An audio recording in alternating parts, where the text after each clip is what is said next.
The Christmas period proved to be very lucrative for the UK market, as the FTSE 100 index ended the year at an all-time high, just shy of 7,700. Of course, earlier in the month, the government finally made some headway with Brexit negotiations, as Theresa May struck a deal with the EU, which involved the guarantee of no hardboard with Ireland and the protection of EU citizens' rights in the UK.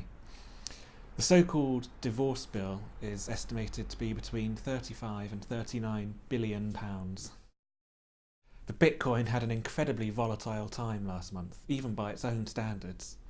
It began the month at around $9,500, and within 2 weeks it had doubled to nearly $20,000.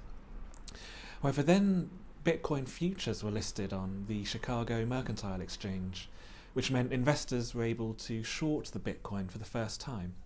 And by the end of the month, the price had fallen to around $14,000. Not only did the FTSE 100 reach an all-time high last month, but for the second year in a row, December proved to be its strongest month as it climbed 5%. It was also a positive month for the US market, with the S&P 500 index rising 1.1%. However, it wasn't so good in Europe, as the Euro Stoxx index fell 1.7%. Emerging markets rounded off a very strong year for them as they climbed another 2.6%.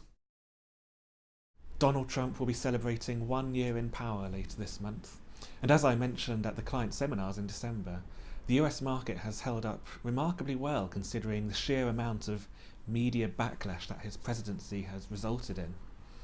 Going into the new year, the US remains our preferred equity market, although as always we remain on the lookout for opportunities to buy protection fairly cheaply.